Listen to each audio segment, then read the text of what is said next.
मणिकर्णिका के पिछले एपिसोड में हमने कई महत्वपूर्ण चीजों के ऊपर चर्चा करी, जिसमें सबसे महत्वपूर्ण था जेपी आंदोलन, जिसे तुलसी राम जी ने जनतंत्र विरोधी आंदोलन के रूप में परिभाषित किया है। और वे ऐसा क्यों कहते हैं, इसके लिए वे कई सारे कारण देते हैं, जिसमें सबसे प्रमुख था कि जनसंघ के बड़े नेताओं अटल बिहारी वाजपेयी और लाल कृष्ण आडवाणी सरीखे नेताओं का इसमें कूद पड़ना। इसका पहले के एपिसोड्स में जिक्र किया जा चुका है। स्क्रॉल डाउन करके पुराने एपिसोड्स 2-3 एपिसोड सुनेंगे तो आपको ये सारा ब्यौरा उसमें मिल जाएगा। उसके बाद वे एक महत्वपूर्ण बात की तरफ हमारा ध्यान आकर्षित करते हैं कि किस प्रकार जमाखोरी जो है उस वक्त चरम पर पहुंच गई थी और उसके खिलाफ जो अभियान छेड़ा था वो कम्युनिस्ट कैडर्स ने छेड़ा था।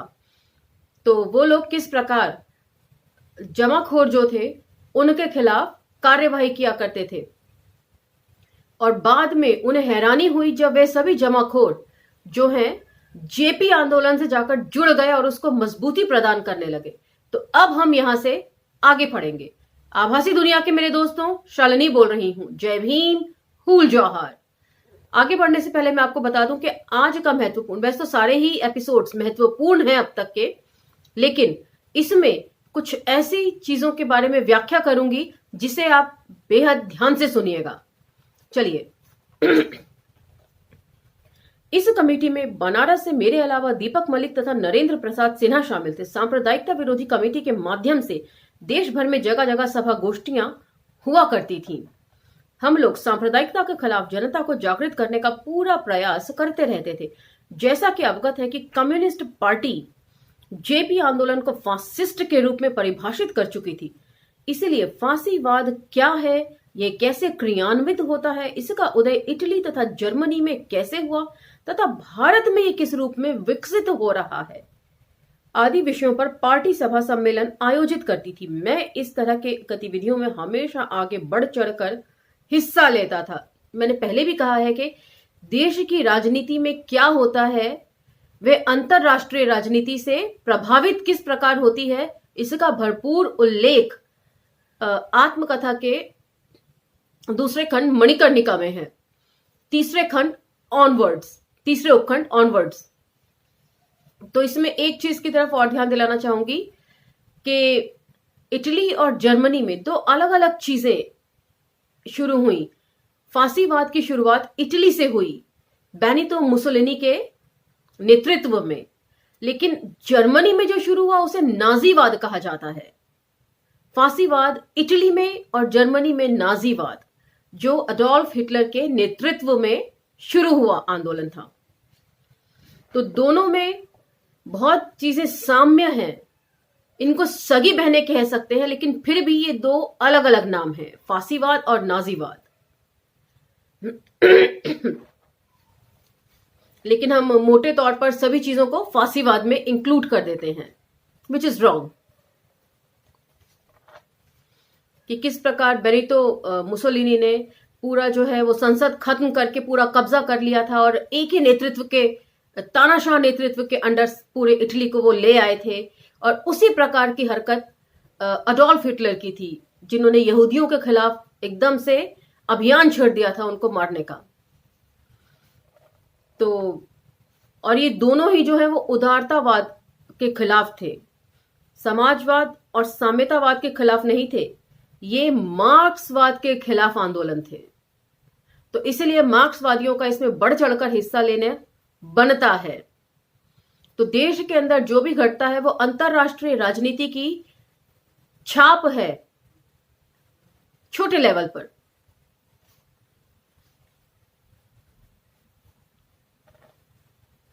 तो एक दिलचस्प फैक्ट मैं आपके साथ शेयर करना चाहूंगी, भूल जाऊंगी आगे जाके, वो ये कि हमारा जो दक्षिणपंथी है वो क्यों इतना जर्मनी से प्रभावित रहता है।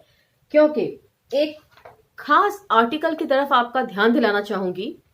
जर्मनी में नाजीवाद के उदय और हिटलर से जुड़े तथ्य और जानकारियां, ये हमारी सरकार के मन पसंदीदा चैनल आज तक की वेबसाइट पे 21 जुलाई 2014 को अपडेट किया गया आर्टिकल है। इसमें स्पष्ट तौर पर लिखा है कि आर्य और जर्मन हित इस विचारधारा के मूल अंग हैं। ये आप देख सकते हैं, मैंने इन लाइंस को, इन वर्ड्स को बाकायदा अंडरलाइन किया है। दिख रहे हैं आपको? पता नहीं इसमें स्क्रीन पे दिख रहे हैं कि नहीं। दिख भी रहे होंगे तो शायद उल्टे दिख रहे होंगे। और ये आज तक, इसीलिए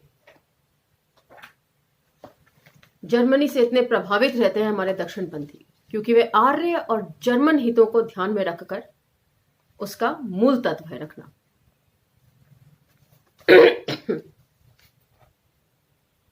चलिए आगे बढ़ते हैं। बीएचयू में छात्रों के बीच में उठते बैठते फासिज्म के बारे में हर दम बहस करता रहता था। मेरा मानना था कि भारत में सांप्रदायिक राजनीति फांसीवाद का मूल आधार है।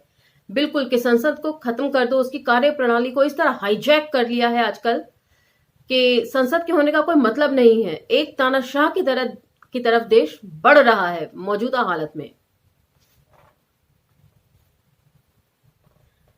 मेरा मानना था कि भारत में सांप्रदायिक राजनीति फांसीवाद का मूल आधार है। ये मान्यता आज भी उतनी ही सही है जितनी की पहले थी। जेपी आंदोलन के दौरान उनके समर्थक बनारस में जनता कर्फ्यू जबरन लागू करते थे।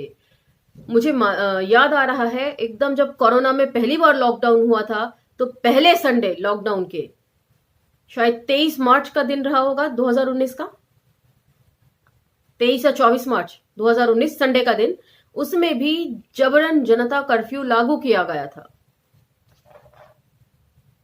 तो उसी का जिक्र यहां पर भी है कि जबरन जनता कर्फ्यू लागू करते थे। वे लोग जबरदस्ती दुकानें बंद कराते थे तथा लोगों को सड़क पर आने से रोकते थे। वहीं कम्युनिस्ट पार्टी तथा कांग्रेस के कार्यकर्ता गदौलिया चौराहे पर कर्फ्यू तोड़ने के लिए सड़क पर आ जाते थे। मैं भी बड़ी सक्रियता के साथ कर्फ्यू तोड़ने का काम करता था। कभी कभी जेपी समर्थकों से हमारी खूब झड़प हो जाती थी। एक बार ऐसी झड़प के दौरान गदौलिया चौराहे पर पुलिस ने मुझे पकड़ लिया। वहां बनारस कम्युनिस्ट पार्टी के सेक्रेटरी गिरिजेश राय मौजूद थे। उन्होंने पुलिस अधिकारियों से तुरंत कहा कि वे कम्युनिस्ट कार्यकर्ताओं को गिरफ्तार नहीं कर सकते। परिणाम स्वरूप पुलिस ने मुझे छोड़ दिया। दूसरे दिन सोशलिस्टों तथा संघ वालों का स्थानीय अखबारों में बयान छपा कि पुलिस ने कम्युनिस्ट गुंडों को छोड़ दिया, किंतु उनके कार्यकर्ताओं को गिरफ्तार कर लिया। कम्युनिस्ट गुंडा के रूप में परिभाषित होकर मैं मनोरंजन का शिकार हो गया था। तो किसी न किसी वजह से हमेशा इस तरह की स्थितियों में वे फंस जाया करते थे, इंटेंशनली और अनइंटेंशनली। यह मार्च 1975 की घटना थी। इस कड़ी में जब जेपी आंदोलन अपनी चरम सीमा पर था, बीएचयू पर मेरे रिसर्च अर्थात पीएचडी का दूसरा साल पूरा होने वाला था। इसके बाद मैं किसी भी समय थीसिस जमा करा सकता था। जैसे कि मेरे शोध का विषय बंगाल में नक्सलवादी आंदोलन तथा, इसीलिए मैं मई 1975 के अंतिम सप्ताह में 1 महीने के लिए फील्ड ट्रिप पर कलकत्ता चला गया। वहां मुझे मुख्य रूप से नेशनल लाइब्रेरी में काम करना था। बीएचयू पॉलिटिकल साइंस विभाग के तत्कालीन अध्यक्ष प्रोफेसर मनोरंजन झा ने नेशनल लाइब्रेरी कलकत्ता के डायरेक्टर डॉक्टर नागपाल के नाम एक पत्र लिखकर मुझे दिया था। कलकत्ता में मेरे रहने का इंतजाम गिरिजेश राय ने अपने एक मित्र मदन गोपाल मोइत्रा के घर में किया था। मोइत्रा सियालदह जंक्शन के निकट हैरिसन स्ट्रीट में रहते थे। वे सीपीआईएम के समर्थक थे। जब मैं मोइत्रा के घर पहुंचा तो वे वहां नहीं थे, किंतु उनकी पत्नी बनारस के सोनारपुरा की ही रहने वाली थी। वे मुझे देखकर भौंचक्क रह गई। उन दिनों उन दोनों में से कोई भी मुझे नहीं जानता था। मैंने तुरंत गिरिजेश राय की चिट्ठी उन्हें दे दी। श्रीमती मोइत्रा बार बार बोलती रही कि चिट्ठी पहले क्यों नहीं भेजी। थोड़ी देर बाद मोइत्रा साहब आ गए। स्वतः मामला सलट गया। वे मकान के प्रथम तल पर रहते थे। नीचे भूतल पर एक कमरा था, वहां मेरे रुकने का इंतजाम हो गया। प्रोफेसर मनोरंजन झा ने मुझे इतिहासकार गौतम चट्टोपाध्याय, जो कलकत्ता के पास पाम प्लेस में रहते थे, से मिलने के लिए कहा था कि ताकि मैं अपने शोध कार्य के बारे में उनसे बहस कर सकूं। मैं पहले ही दिन सुबह ढूंढते हुए उनके घर चला गया। दरवाजा बंद था। बहुत देर तक खटखटाने के बावजूद कोई उत्तर नहीं मिला। मैं वापस आने ही वाला था कि ऊपर से बांग्ला भाषा में कुछ आवाज आई। मैं जोर से अंग्रेजी का सहारा लेते हुए बोला कि मैं बीएचयू में नक्सलवादी आंदोलन पर शोध कर रहा हूं। मुझे प्रोफेसर मनोरंजन झा ने आपके पास भेजा है। गौतम चट्टोपाध्याय बड़े गुस्से में थे। वे कहने लगे कि पहले फोन करके समय क्यों नहीं लिया। मैं मनी मन सोचने लगा कि बनारस में तो जो अपॉइंटमेंट से मिलता है उससे तो कोई मिलने जाता ही नहीं है। मैंने तो बीएचयू के वाइस चांसलर से भी मिलने के लिए कभी समय नहीं मांगा था। मुझे सबसे ज्यादा हैरत इस बात की हुई कि चट्टोपाध्याय सीपीआई के सदस्य थे, फिर भी उनके अंदर जरा भी कॉमरेडाना बर्ताव नहीं था। तो उसमें भी बुर्जुआपन चलता है। तुलसी राम जी को अभी तक भी ये शायद एहसास नहीं है कि वे कौन हैं। पूरी आत्मकथा में, मुर्दैया के बाद इस आत्मकथा में बहुत कम प्रसंग ऐसे हैं जिसमें उन्होंने जिक्र किया है जातिवाद का। आरंभिक गुस्से के बाद मुझे बैठने के लिए कहा गया। मैं करीब आधा घंटा बैठा रहा, किंतु दरवाजा नहीं खुला। अचानक फिर ऊपर से आवाज आई, अगले संडे को शाम के 6 बजे आना। मैं बड़ा निराश होकर हैरिसन स्ट्रीट लौट आया। मैं पुनः उनके घर जाना नहीं चाहता था, किंतु प्रोफेसर झा को दिमाग में रखते हुए उस रविवार को शाम एक बार फिर पाम प्लेस चला गया। उनसे कोई खास वार्ता नहीं हो पाई क्योंकि वे बिल्कुल बेमन से मिले। उन्होंने चाय जरूर पिलाया। जब मैं वहां से बस पकड़ने के लिए करीब 1 किलोमीटर पैदल चलकर बिरला गर्ल्स हाई स्कूल के पास पहुंचा तो वहां का नजारा देखकर मैं दंग रह गया।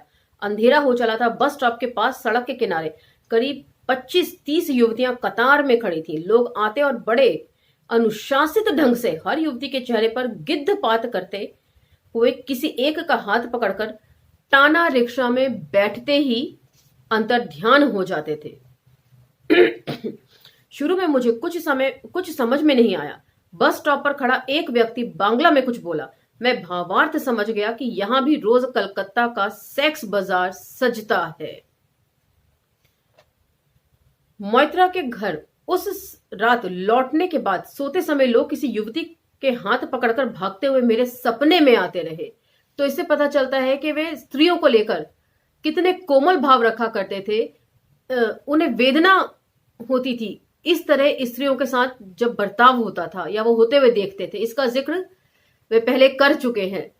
पंडित जी की बेटी जो डोली में बैठते वक्त सिर्फ यही बोलती है कि बाबा मेरी पढ़ाई छूट गई, और अपने माँ और पिताजी की लड़ाई के समय जो माँ जब पिटती थी तो किस वेदना से वे गुजरते थे, इस बात का वे भरपूर जिक्र कर चुके हैं। मैं रोज उनके घर से बस पकड़कर धर्मतल्ला जाता और वहां से ट्राम द्वारा अलीपुर स्थित नेशनल लाइब्रेरी चला जाता था। प्रोफेसर मनोरंजन झा की चिट्ठी के कारण डॉक्टर नागपाल मेरा बहुत ध्यान रखते थे। उन्होंने लाइब्रेरी के कर्मचारियों को मेरी हर संभव सहायता के लिए निर्देश दे रखा था। नेशनल लाइब्रेरी इतिहास तथा पुराने दस्तावेजों के लिए अपना विशेष स्थान रखती थी। तमाम अखबारों तथा पत्रिकाओं की वर्षों पुरानी फाइलों का विस्तृत भंडार था। नक्सलवादियों द्वारा प्रकाशित तमाम सामग्री भी वहां उपलब्ध थी। इस सेक्शन के इंचार्ज सेन गुप्ता साहब थे। शीघ्र ही मेरी उनसे बहुत घनिष्ठता हो गई। उन्होंने मुझको अन्य शोध सामग्री पर निगाह डालने से पहले सलाह दी थी कि यदि बंगाल को समझना है तो सबसे पहले वहां के गजेटियर्स को पढ़ जाऊं, क्योंकि जितने भी महत्वपूर्ण फैसले लिए जाते हैं वो इसी में लिए जाते हैं। तो यदि आप गजेटर को पढ़ रहे हैं तो आपको काफी हद तक एक पृष्ठभूमि मिल जाएगी आगे बढ़ने के लिए, समझने के लिए। अतः उनकी ही सलाह पर मैंने शुरू के 15 दिन बंगाल के तमाम जिलों के गजेटियर्स को सरसरी निगाह से पढ़ डाला तथा रिसर्च कार्ड्स पर नोट भी कर लेता था। बाकी के लगभग 2 सप्ताह नक्सलवादी आंदोलन से संबंधित सामग्री इकट्ठा करता रहा। चूंकि नक्सलवादी आंदोलन 25 मई 1967 को शुरू हुआ था, इसलिए 26 मई को कलकत्ता से निकलने वाले सारे अखबारों में प्रकाशित खबरों को पढ़ डाला, साथ ही नोट भी बनाता चला गया। बांग्ला में प्रकाशित अखबार आनंद बाजार पत्रिका को सेन गुप्ता ने मुझे पढ़कर सुनाया तथा उसका अर्थ भी समझाया। उस समय तक का मैंने सर्वाधिक गहन अध्ययन नेशनल लाइब्रेरी में किया था, क्योंकि जब आप सर्च करते हैं, स्रोत तक जाते हैं, रिसोर्सेज कलेक्ट करते हैं, तो सबसे ज्यादा आप अध्ययन करते हैं, क्योंकि बहुत सारी चीजों को आपको पढ़ना पड़ता है, परखना पड़ता है, देखना पड़ता है। सुबह 10 बजे से लेकर शाम 5 बजे तक लगातार लाइब्रेरी में पढ़ता रहता था। सिर्फ आधे घंटे के लिए सेन गुप्ता जी के साथ लाइब्रेरी कैंटीन में दोपहर का खाना खाने जाता था। मैं प्रतिदिन लाइब्रेरी से वापस धर्मतल्ला मैदान में आकर 1-1.5 घंटे तक इधर उधर बौड़ियाता रहता था तथा हैरिसन स्ट्रीट लौटने से पहले सियालदह स्टेशन के सामने वाले बाजार में एक बुढ़िया दादी का छोटा सा होटल था, उसमें भात मछली खा लेता था। बुढ़िया दादी कोहड़े के डंठल के साथ मछली पकाती थी, जिसे मैंने पहली बार खाया था। डंठल वाली मछली मुझे इतनी पसंद आई कि मैं रोज वही खाने लगा। बुढ़िया दादी मुझे बहुत मानने लगी थी, इसलिए वह मेरी अपनी दादी जैसे लगने लगी थी। किंतु सुबह के नाश्ते से संबंधित एक रोचक घटना घटी। हैरिसन स्ट्रीट के सामने वाली मुख्य सड़क के बीचों बीच एक पानी का पाइप फट गया था, जिसकी करीब 2 मंजिली इमारत से ज्यादा ऊंचाई वाली पानी की बौछार गिरती रहती थी। ये बड़े कॉमन सीन है कि पाइप फट जाए और उसकी बौछार जो है वो ऊपर तक चली जा रही है। ठीक उसके सामने सड़क के किनारे लकड़ी से बने एक छोटी सी गुमटी थी, जिसके ऊपर एक बोर्ड टंगा था जिस पर लिखा था सत्तू होटल। गुमटी के दर्जन भर टिन की थालियों रखी हुई थी। उसका मालिक 4 आने का 1 पाव सत्तू तौल कर हाथ पे थाली में रख देता था। उस क्षेत्र के रिक्शा चालक तथा अन्य मजदूर थाली में सत्तू लेकर सड़क के बीचों बीच चले जाते थे। तेज धार से गिरते पानी को हाथ में रोक कर सत्तू सान लेते थे। फिर उसे खाने के बाद उसी पानी से थाली को धोकर गुमटी में रख देते थे। थाली धोना बड़ी आसानी से हो जाता था, क्योंकि काफी ऊंचाई से गिरती पानी की बौछार से थाली अपने आप साफ हो जाती थी। अनेक मजदूर बीच सड़क पर ही खड़े होकर नहा भी लेते थे। ये घटनाक्रम रोज बरोज चलता रहता था। इस सत्तू होटल की गतिविधियां जब मैंने पहली बार देखी तो मुझे बहुत रोचक लगी। अगले दिन से मैं रोज मोइत्रा के घर से नेशनल लाइब्रेरी जाने के लिए निकलता था। उसी सत्तू होटल से 4 आने का सत्तू लेकर अन्य मजदूरों की ही तरह सड़क पर गिरते हुए पानी से सान लेता था। यही मेरा रोज का नाश्ता हो जाता था। धीरे धीरे शुरुआती हिचक के बाद सड़क पर खड़ा होकर सत्तू सानने में भी मुझे मजा आने लगा था। तो थोड़ा अजीब लगता है कि जिनके घर ये रुके हैं मोइत्रा जी के यहाँ, वहां इन्हें खाने पीने की भी शायद दिक्कत थी। खाना नहीं पूछा जाता था। इस बात से तो यही आभास लग रहा है, जो मैं समझती हूँ कि कोई अच्छी मेहमान नवाजी नहीं है ये।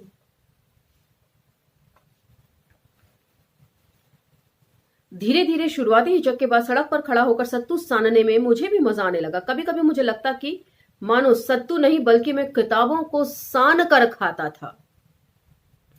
मेरे कलकत्ता से वापस आने तक अनेक गरीब लोगों का वही फटा हुआ पाइप एक सहारा था। मैं रोज की तरह 25 मई 1975 की शाम को नेशनल लाइब्रेरी से वापस धर्मतल्ला मैदान में ट्राम से उतर गया। अचानक देखा कि एक लड़का हाथ में अखबार का बंडल लिए जोर जोर से चिल्लाकर कह रहा था, दिल्ली थे के टेलीग्राम, दिल्ली थे के टेलीग्राम। ऐसा कहकर वे बड़ी तेजी से इधर उधर भागता। लोग उसके पीछे पीछे दौड़ते और 25 पैसे में अखबार का एक पन्ना खरीदते। कौतूहलवश मैंने भी दौड़कर 25 पैसे में वे अखबार खरीद लिया, जो कलकत्ता से प्रकाशित होने वाले अंग्रेजी अखबार स्टेट्समैन का इवनिंग न्यूज था।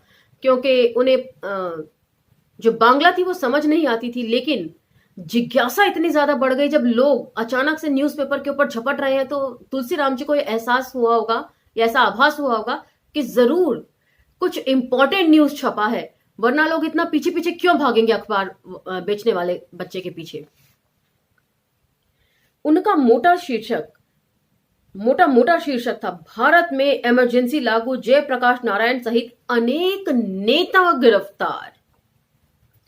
इस अखबार से मैं अचंभित अवश्य हुआ था, किंतु जेपी आंदोलन के चलते जिस तरह से पूरे उत्तर भारत में भीड़ तंत्र का उपद्रव मचा हुआ था, उसे देखते हुए मैंने इमरजेंसी को सही माना।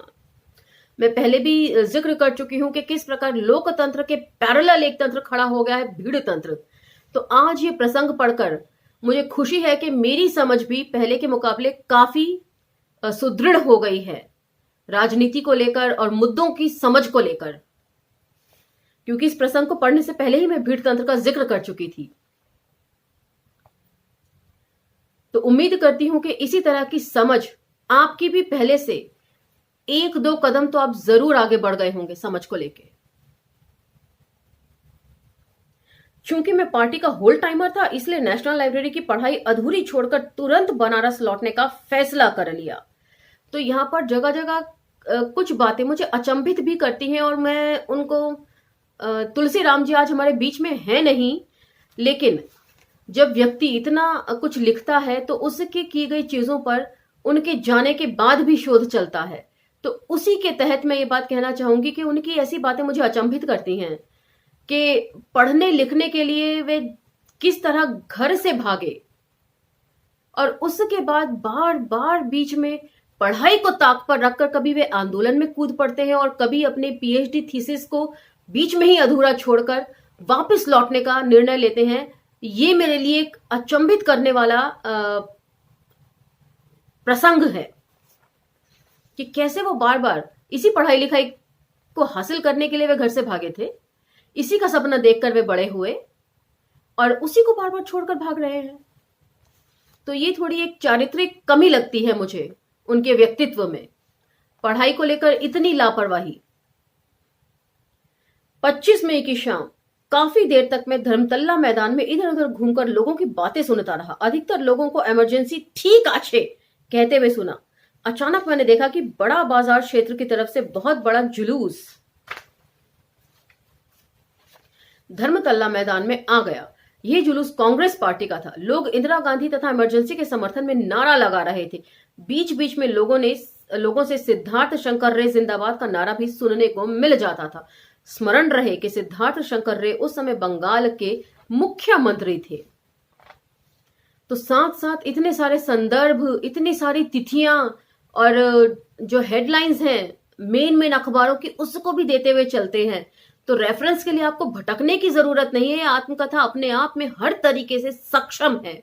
हर एक का नाम, उनके ओहदे, इतना सब कुछ याद रखने के लिए बहुत अद्भुत स्मरण शक्ति चाहिए जो तुलसी राम जी की थी, जिससे मैं और मेरा ख्याल से इस आत्मकथा को सुनने वाले भी अचंभित जरूर होते होंगे। काफी देर के बाद जब मैं बस द्वारा हैरिसन स्ट्रीट वापस आने लगा तो देखा कि सभी लोग इमरजेंसी की ही चर्चा कर रहे थे। पूरा कलकत्ता राजनीतिक रूप से एकदम गर्म हो गया था। दूसरे दिन 26 मई को रोज की तरह सुबह वाला सत्तू खाकर बहु बाजार स्थित कम्युनिस्ट पार्टी के दफ्तर चला गया, जहां बंगाल कम्युनिस्ट पार्टी के सेक्रेटरी गोपाल बनर्जी से मिला।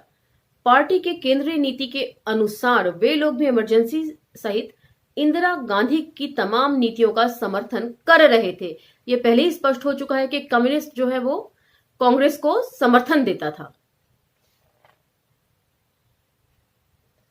उसी दिन शाम को मैं हावड़ा से दून एक्सप्रेस पकड़कर बिना आरक्षित सीट के ही बनारस लौट आया, किंतु इमरजेंसी लागू होने के मात्र 24 घंटे के अंदर मुझे देखने को मिला कि पहले की तरह ट्रेन में कोई मारामारी नहीं थी। पहले की तरह रेल कर्मचारियों द्वारा घूसखोरी भी नहीं थी। सब कुछ अनुशासित सा लगता था। ये शायद इसलिए कि इमरजेंसी लागू हो गई और जगह जगह पुलिस तैनात कर दी गई है। हर जगह थोड़ी सी भी गड़बड़ी हुई तो सरकारी मुलाजिमों की नौकरी जाने का भी खतरा रहता होगा। अपने शोध कार्य के दौरान में बीएचयू के राजा राम मोहन राय छात्रावास में रहने लगा था। यद्यपि कैलाश भवन वाला कमरा मेरे ही कब्जे में था, मैं वहां प्रतिदिन 2-4 घंटे बिताया करता था। मुझसे मिलने वाले भी कैलाश भवन में ही आया करते थे। किंतु जब मैं 27 जून 1975 को कलकत्ता से राजा राम मोहन राय हॉस्टल आया तो उस रात 2 बजे से ही बीएचयू के तमाम हॉस्टलों पर छापा पड़ने लगा था। पुलिस ढूंढ ढूंढ कर जेपी समर्थकों को गिरफ्तार कर रही थी। उस दौरान बनारस के पुलिस कप्तान प्रेमचंद सिंह करीब 50 पुलिस वालों के जत्थे के साथ अन्य कमरों की तलाशी लेते हुए रूम नंबर 17 वाले मेरे कमरे पर आए। उनके साथ हॉस्टल के प्रमुख वार्डन प्रोफेसर राम ऋषि त्रिपाठी भी थे। मुझे देखते ही त्रिपाठी जी ने प्रेमचंद सिंह से कहा कि ऐसा कम्युनिस्ट नेता है, चलिए आगे बढ़िए। इस पर कप्तान साहब भी बोल पड़े कि मैं भी इन्हें जानता हूं। तो काफी चिर परिचित चेहरा हो गए थे कम्युनिस्ट पार्टी का तुलसीराम जी बनारस में।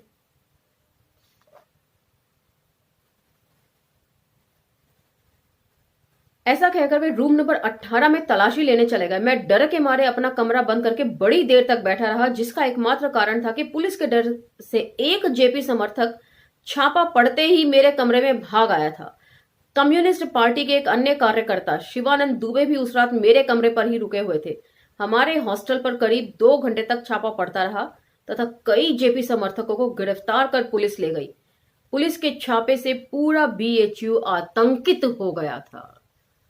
तो जेपी आंदोलन की क्या हकीकत थी, किस तरह भीड़ तंत्र जो है बढ़ता चला जा रहा था और लोगों पर किस तरह जबरदस्ती जनता कर्फ्यू थोपा जाता था और किस प्रकार फांसीवाद ताकतें, सांप्रदायिक ताकतें जिन्हें हम कह सकते हैं, दक्षिणपंथी ताकतें जिन्हें हम कह सकते हैं, इसमें इस आंदोलन के मूल में चली गई और किस प्रकार इन्हें आगे बढ़ने का, फैलने का जो है वो एक फर्टाइल ग्राउंड जेपी आंदोलन ने प्रोवाइड करा। तो बहुत सारे इफ एंड बट के बावजूद भी यदि आप इमरजेंसी पर पुनर्विचार करें तो पता चलेगा कि इतिहास लेखन में किस प्रकार की चोरी हुई है। बहुत सारा उल्टा सीधा सुनने को भी मिलता है जेपी आंदोलन को लेके। और एक खास बात जो मुझे यहां पर लगती है वो ये कि इस जेपी आंदोलन के बारे में बात करते वक्त या आत्मकथा में लिखते वक्त कहीं भी इस तरह का नहीं लगता कि तुलसी राम जी के अपने विचार इस आंदोलन को लेकर हावी हो रहे हैं। बिल्कुल पढ़कर ऐसा लगता है कि कोई व्यक्ति दूर से निष्पक्ष होता हुआ सारा आंदोलन देख रहा है, उसका आकलन कर रहा है और मूल्यांकन करके कोई बात कह रहा है। क्योंकि उन सभी एरियाज पर तुलसी राम जी खुद भी मौजूद थे। नेताओं के भाषण सुनने हो, चाहे आंदोलन में बढ़ चढ़कर हिस्सा लेना हो, चाहे लोगों को शिक्षित करना हो, उस राजनीति का हिस्सा वे थे। तो इसीलिए वे इतने निष्पक्ष होकर कुछ बात कह सके। मुझे तो कम से कम ऐसा ही लगता है कि उनके विचार बहुत निष्पक्ष हैं और ऐसा लगता है कि कोई व्यक्ति दूर से इन सब चीजों का मूल्यांकन कर रहा है और उसके बाद अपना निष्पक्ष जो है वो ब्यौरा प्रस्तुत कर रहा है। तो आपको ये किस तरीके से लग रहा है हमें कमेंट सेक्शन में जरूर बताएं। आज का ये एपिसोड यहीं विराम देते हैं। अगले एपिसोड में आपसे जल्द भेंट होगी। तब तक लाइक, शेयर, सब्सक्राइब करना ना भूलें। धन्यवाद।